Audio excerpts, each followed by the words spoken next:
I recently built my dream watch on AliExpress, and unfortunately I cut the crown too short, and this is something that I didn't know how to do, and I just gave it a go. I cut it way too short and I've messed it up, but I managed to get a hold of a bunch of replacement stems and I've figured out how to cut it to the right size. I've looked at all the professional watchmakers and it turns out that what we need is one of these bad boys. This is what you call a set of calipers. My watchmaking journey is going great. And everyone actually really enjoyed that first watch video. So I have ordered all of the sufficient parts to make another one, which is crazy because that would not have been a wise expense personally. But since people are curious on watching more videos to do with watches, I thought I'll just make some more. Right, because I've cut this crown too short, basically what's happening is when you unscrew it to change the time or the date or to wind it up, because this has got actual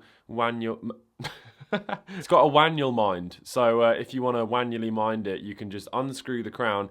But what you then need to do in order to screw it back in is click it in the once and then click it in again, and that gets it all the way ready to then be screwed in. But you can see it's just not long enough. It needs to have a little bit of give in here so you can click it through the sort of positions in the movement. And also it won't damage the threads because at the moment I'm having to push it right the way into the threads, which is just not good. Okay, so we're going to remove the crown. That is done by pushing down on this very tiny little dot here on this little lever that runs down. If you do end up doing this, you'll be able to see it a lot easier in person. I am going to make the next video a far more sort of comprehensive video about putting together the watch. I was just doing it more for myself, thinking that people weren't really going to be too interested in seeing this.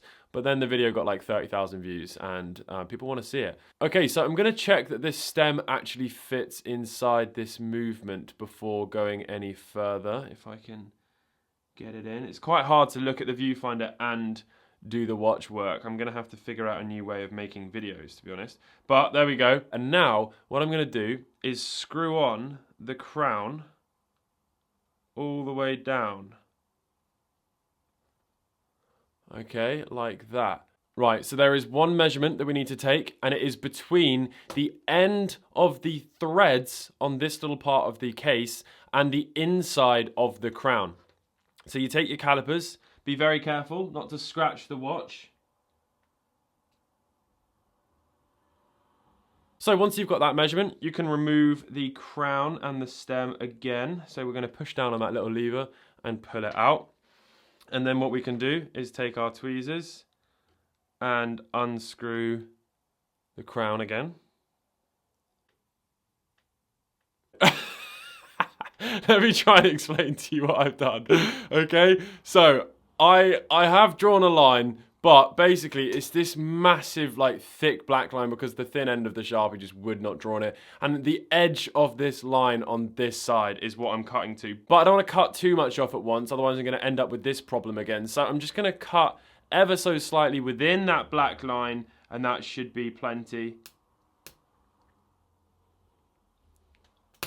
The edge of that is now cut, and there's a horrible edge on it. You can see it shining there. What I'm now going to do is take some little mini files, which does make me look professional again. I'm now going to file this down. Now, when you're doing this, you want to do this over the watch movement.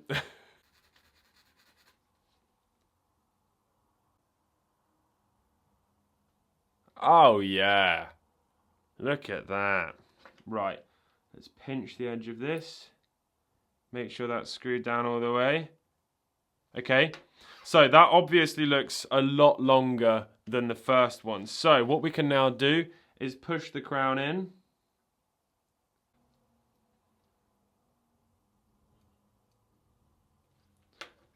Oh, look at that. See, that's the sort of spring we need.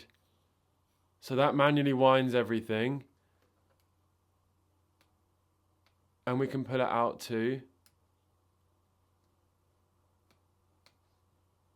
And push it all the way back in. And then if we screw it in,